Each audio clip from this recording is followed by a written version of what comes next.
तृष्णा की है, जिसमें जीवन जाए पी। कोई ऐसी खोल नहीं है जिसमें तू छुप पाएगा।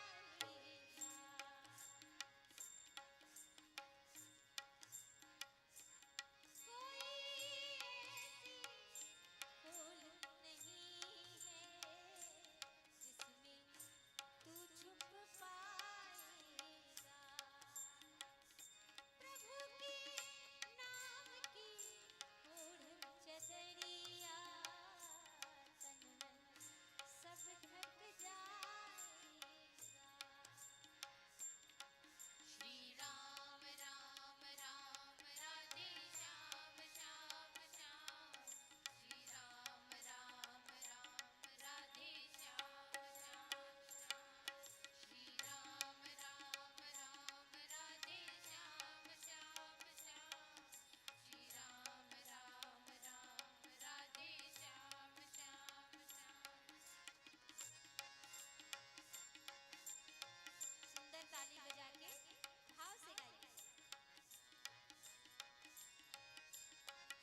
मुश्किल से कोई वर मिला है जिसने शिव धनुष को तोड़ा है। मैं तो बहुत दुखी हो गया था, वीर विहीन मही मैं जानी, धरती वीरों से खाली हो गई, पर धन्य है प्रभु कि ये आए और धनुष को इन्होंने तोड़ दिया। और अभी अभी ही मेरी पुत्री ने वरमाला पहनाया है, और नाम बताऊंगा तो बेटी के भाग्य का सवाल, लेकिन नहीं बताऊंगा तो सारे मारे जाएंगे। क्या करूं मैं, धर्म संकट। तो राम जी बीच में आए, बोले नाथ, शिव जी के धनुष को तोड़ने वाला कोई आपका ही दास होगा। नाथ शंभु धनु भंजन हारा, कोई है केहू की दास तुम्हारा, तुम्हारे दास ने ही तोड़ा होगा। राम जी वो बोले, देखो दुनिया के नाथ हैं राम जी, संसार के नाथ होकर भी अपने छोटे स्वरूप यानी अंशी को, अंश अपने अंश को अंशी कह रहे हैं, अपने अंश परशुराम जी को अंशी भगवान राम कह रहे हैं नाथ। ये कितनी विनम्रता है भगवान।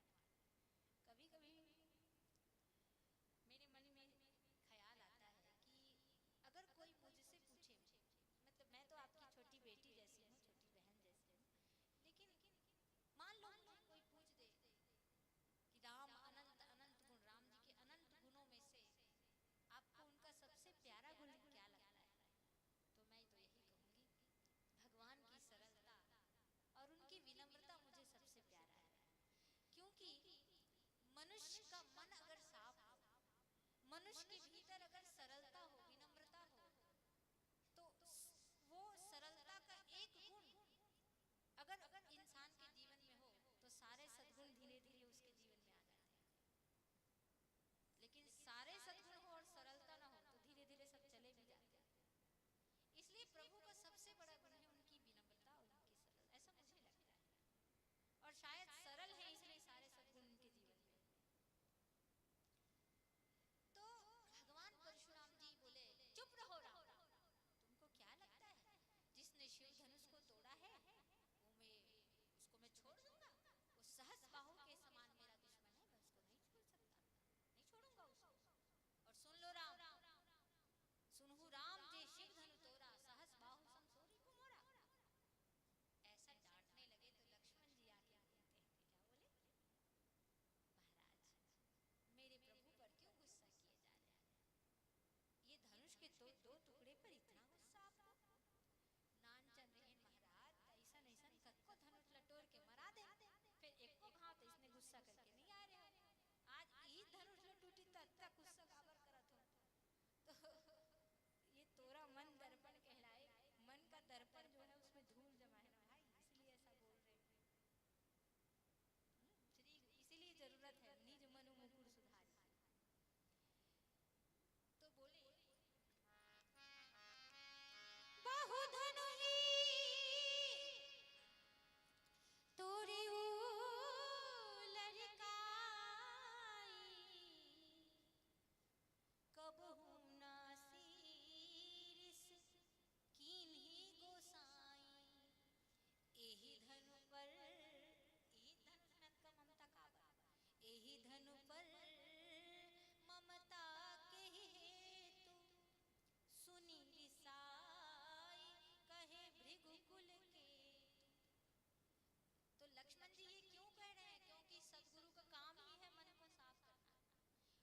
यहाँ पर लक्ष्मण जी की जो भूमिका है ना माताओं भाइयों, वो सदगुरु के चरण के रज के समान, सदगुरु के समान है। और परशुराम जी की भूमिका उस मनुष्य के समान है जिसके मन के दर्पण में धूल जमा है, क्रोध का धूल जमा है, ममता का धूल जमा है, मोह का धूल जमा है।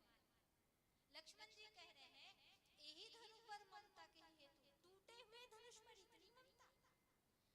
टूटा हुआ मतलब जो खंडित है, खंड खंड होकर पड़ा है, उसको देखकर आप गुस्सा कर रहे हैं महाराज। और जो अखंड राम तुम्हारे सामने खड़ा है वो आपको दिख नहीं रहा? अखंड को देखने के बावजूद खंडित को देखकर इतना गुस्सा?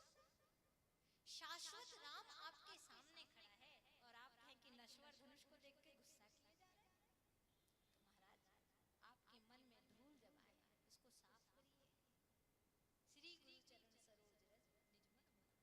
तो क्रोध जब होता है ना सज्जनों, क्रोध जब अनियंत्रित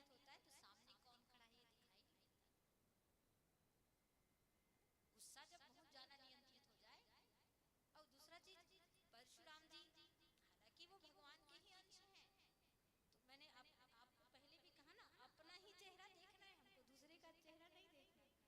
यहाँ परशुराम जी अपने ही अंश को नहीं पहचान पा रहे हैं, जहां से वो निकले हैं, जहां से उनकी उत्पत्ति हुई है। वही विडंबना हम सब जीवों की भी है। हमारे अंशी राम हैं और हम उनके अंश टुकड़े हैं। जो गुण राम जी में है वही गुण हमारे अंदर भी है। पर ये जो धूल है ना, ये पर्दा जो है, ये धूल जो है, वो उनको देखने से हमको रोक देता है। मुकुर मलिन अरु नयन विहीना, राम रूप देखई किमि लीना। आँखी में अगर विकार आ जाए या दर्पण में अगर विकार आए तो दोनों प्रकार के विकार ला दूर करना जरूरी है। आँख के विकार भी खत्म है, दर्पण मान लो साफ है लेकिन आँखें छत कैसे करेंगे? हाँ, मान लो दर्पण के आगे हम खड़े हैं, दर्पण तो साफ है, आँखीच में मोतिया बिंदे कैसे करेंगे? तुलसी इस संसार को भयो मोतिया बिंदे। हाँ, आँखी हम धुंधला है तो दर्पण साफ हो, इसको अर्थ नहीं है। आँखी साफ है, दर्पण मैला है, तब और कोई अर्थ नहीं है। तो दोनों साफ होना जरूरी है ना। आँखी के में भी मोतिया बिंद ना होना चाहिए, आँखी भी धुंधला ना हो और दर्पण भी धुंधला ना हो, तब चेहरा कोनो साफ सुथरा दिखी। तो आँख ला आँखी साफ करे बार भी गुरु के चरण रचे। उघरहि विमल विलोचन ही, उघरहि विमल विवेक विलोचन, उग्रही विमल विलोचन ही के, मिट ही दोष दुख भव रजनी के। क्षमा करेंगे, थोड़ा सा मिक्स हो गया था दो चौपाई। उग्रही विमल विलोचन ही के और मिट ही दोष दुख भव रजनी के। गुरु गुरु गुरु पद रज मृदु मंजुल अंजन, नयन अमीय दृग दोष विभंजन। तो गुरु के चरण के धुर्रा दोनों काम करते हैं। गुरु यानी संत के सानिध्य, गुरु यानी, अब एक ठन सवाल है, बड़ा समस्या मूलक सवाल है। कतको जन मन पूछते बहनी गुरु गुरु गुरु कही था, हमला समझ में नहीं आया आज के समय में कौन सा गुरु बनाया जाए। आज के समय की बात है, ये एक बहुत बड़ी समस्या है। हम कौन ला गुरु माना? इतना ज्यादा हम इतना सब सुनथन तो कभी कभी हमारा मन बड़ा विचलित हो जाते। गुरु बनाओ गुरु कही थे, गुरु कौन माने जाए? तो मैं तो यही कहूँ माताओं भाइयों, ये कोई सच्चा गुरु सदगुरु आपको मिल जाए बहुत अच्छी बात है, लेकिन ना मिले तो हमारे धर्म ग्रंथ से बढ़ के और कोई दूसरा गुरु नहीं है। मिल जाए तो अच्छी बात है भगवान के, क्योंकि गुरु मिलना भी तो हरि की कृपा से ही मिलते, सबको नहीं मिले अच्छा गुरु। बिन हरि कृपा में नहीं संता। संत भी कोई मनखे ला साचा गुरु मिलना भी प्रभु के कृपा से ही संभव हो पाता। लेकिन मान लो हम समझ नहीं पाता कि ये अमुक व्यक्ति ला हम गुरु समझन ते नहीं समझन, भ्रम है मान लो हमारे मन में, तो आप अपन धर्म ग्रंथ ला गुरु मान के चलो, एकर रास्ता में चलो। कोई सज्जन व्यक्ति के सानिध्य लेके जीवन में आगे बढ़ो, है ना? तो गुरु कोई व्यक्ति न है, गुरु एक पद हरे। गुरु कोई व्यक्ति ना हम मान लेने से नहीं, गुरु एक पद हरे। ओकरे से ठीक तुलसीदास जी गुरु ला व्यक्ति के रूप में कोई जगह वंदना नहीं करे, हर जगह गुरु पद गुरु पद गुरु पद। और रज के वंदना करे के समय तो बड़ा सुंदर बात है। अब समय भी हमारे शायद जाए हो गए और मंडली आ गई, सो इसमें जल्दी अपन बात ला खत्म करो और भी मंच में जाना है।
यदि हमार रुचि गलत चीज की ओर जा रही है तो हमार दिशा ला बदल के कहते न भैया ओ डहर झट जा, ए डहर तो कल्याण, एदे फूल में तो एदे रास्ता में तो फूल मिलही और एदे रास्ता में तो कांटा मिली, ए डहर झट जा।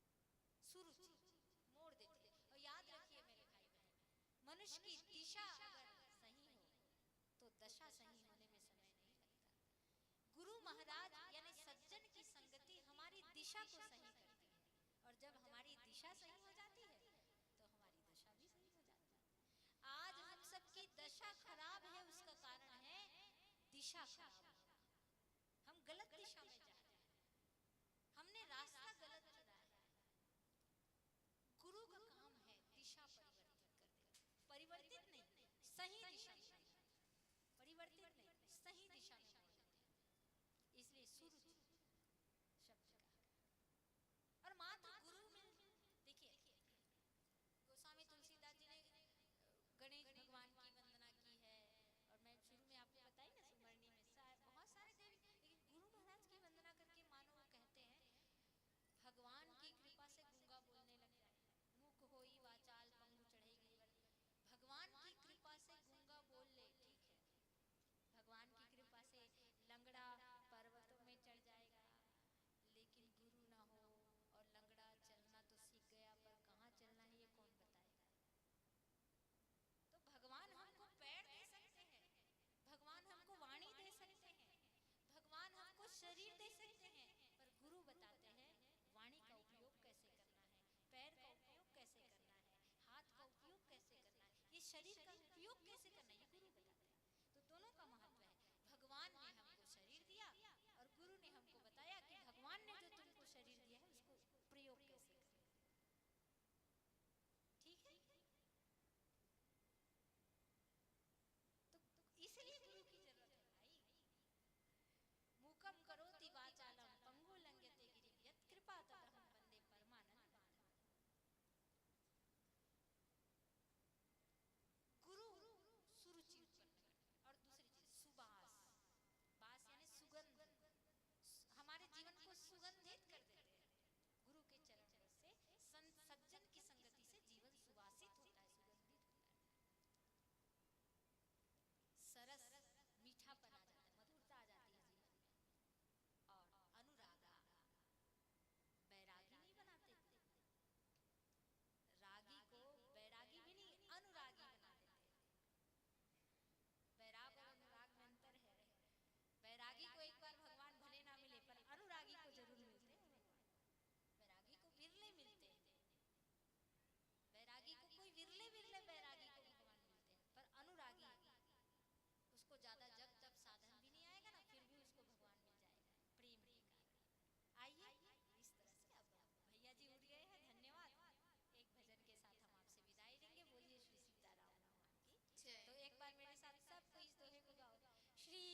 समय इसका कि उनके मन के जो दर्पण में थोड़ा सा जो मैल जमा था, जिसके कारण वो वासना में फंस गई।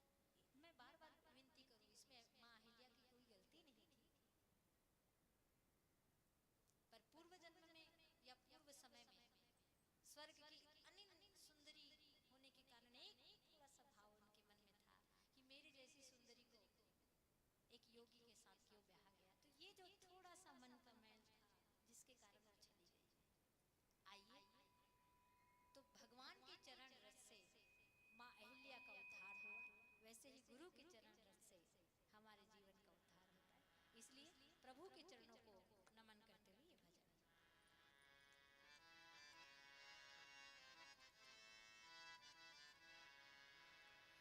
जाऊं कहाँ तजी चरण तिहारी,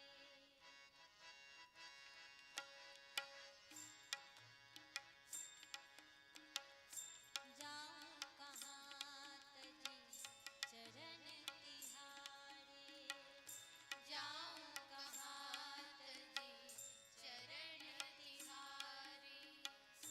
काको नाम पतित पावन जग, काको नाम पतित पावन जग, केहि अति दीन प्यारे।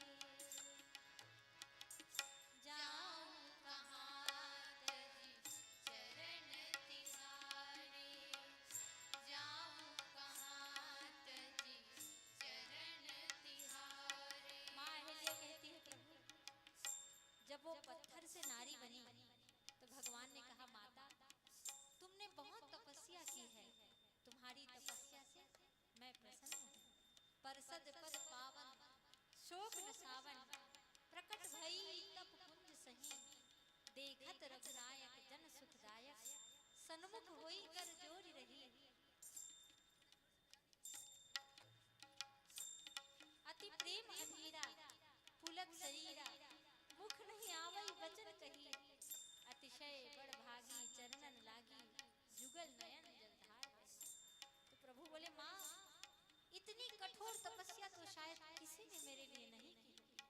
मांग लो माँ, तुम्हें कुछ मांगना है, देवी तुम्हें कुछ मांगना है। तो अहिल्या कहती है, प्रभु ये बुद्धि मेरी बड़ी भोली है, ये मेरा मन है ना, ये भटक गया था। प्रभु मैं तुमसे यही मांगती हूँ कि आज के बाद मेरे मन में फिर कभी मैल ना जमे, मेरी बुद्धि फिर कभी भ्रमित ना हो। तो अहिल्या कहती है, बिनती प्रभु मोरी मैं मति भोरी, नाथ न मांगो वर आना। बिनती प्रभु मोरी मैं मति भोरी, नाथ न मांगो वर आना। पद पदुम परागा रस अनुरागा, मम मन मधु करे पाना। तुम्हारे चरण कमल में मेरा मन रूपी भौरा सदा मंडराता रहे, बस यही दे दो वरदान। और एक बात और कहती है, श्री गुरु चरण सरोज रज। दुनिया वालों को लगता होगा कि गौतम ऋषि जी ने अहिल्या को इतना कठोर श्राप क्यों दिया, पर माँ अहिल्या कहती है, मुनि श्राप जो दिन्हा अति भल किन्हा, परम अनुग्रह मैं माना। मेरे पति ने मुझे जो श्राप दिया वो श्राप नहीं प्रभु, वो तो वरदान था। उनके चरण रज की धूलि से ये मेरा उद्धार हुआ, मेरा मन का दर्पण साफ हुआ और मुझे तुम्हारे दर्शन प्राप्त हुए। काको नाम पतित पावन जग, काको नाम पतित पावन जग, केहि अति दीन प्यारे। जाऊं कहाँ तजी चरण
धन्यवाद बहना। बहुत ही मधुर गायन एवं व्याख्यान के माध्यम से आपने निरंतरता के साथ श्रोता समाज को आह्लादित किया है। बड़ा ही सुंदर पावन सा प्रसंग आपको मिला था। श्री गुरु चरण सरोज रज निज मन मुकुर सुधार, बरनऊं रघुवर विमल जसु जो दायुक फल चार। बताइए गुरु की कितनी महत्ता है जीवन में। और जब गुरु का महत्व जीवन में होता है तभी जीवन कल्याण की ओर अग्रसर होता है, सन्मार्ग की ओर अग्रसर होता है। क्योंकि गुरु को दर्पण के समान देखा जाता है। आप निहारते हैं अपना चेहरा जिस तरह से सुसज्जित होने के लिए, उसी तरह इस काया को सुसज्जित करने के लिए, अंतर मन को सुसज्जित करने के लिए, इस आत्मा को सुसज्जित करने के लिए गुरु की आवश्यकता जीवन में पड़ती है। कहते हैं कि एक तुम्ही आधार सद्गुरु, एक तुम्ही आधार। जीवन में गुरु ही आधार है। जब तक मिलो न तुम जीवन में, शांति कहाँ मिल सकती मन में। गुरु को जब तक हम प्राप्त नहीं करेंगे जीवन में, तब तक हमें शांति की प्राप्ति नहीं हो सकती। ये गुरु की महत्व है। और रामचरितमानस में बड़ी सुंदर गोस्वामी तुलसीदास ने और कही है कि बंदऊ गुरु पद पदुम परागा, सुरुचि सुवास सरस अनुरागा। तो बहुत सुंदर आपने गुरु की महत्व और जीवन में कैसे कल्याण की ओर हमको अग्रसर होना है, बहुत ही मार्मिक प्रसंग पर आप यात्रा करा रहे थे। नवदीप बालिका मानस परिवार अम्बागढ़ चौकी सौजन्य आपको इस मंच पर अवतरित करने वाले सम्माननीय मनहरन व्यास जी, उनके सौजन्य से आपका आगमन इस पावन ग्राम में हुआ है। निश्चित रूप से मनहरन व्यास जी को भी साधुवाद ज्ञापित करते हैं। और आइए मंचस्थ मंडली के सादर विदाई के लिए श्रीमती कुमारी शालिनी यादव एवं कुमारी वंशिका साहू, ये दोनों बहनों को मैं सादर इस मंच पर आमंत्रित करने जा रहा हूँ। आइएगा और मंचस्थ मंडली माताओं का आप मस्तकाभिषेक कर सादर विदाई संप्रेषित करें। मन तो नहीं कर रहा था कि आपको इस मन से सादर विदाई संप्रेषित करें, मन आपके अनुराग में लगा हुआ था, परमात्मा के अनुराग में लगा हुआ था, किंतु मंच की मर्यादा है और उसी मर्यादा और परिपाटी का पालन करते हुए हम आपको इस मन से सादर विदाई संप्रेषित करने जा रहे हैं। जोरदार करतल ध्वनि आप सबके माध्यम से। निश्चित रूप से संत मिलन को जाइए तज मायाभिमान, और जो जो पग आगे धरें कोटिन यज्ञ समान। संतों का आगमन होता है और अभी हमारे बीच संतों का आगमन हुआ है।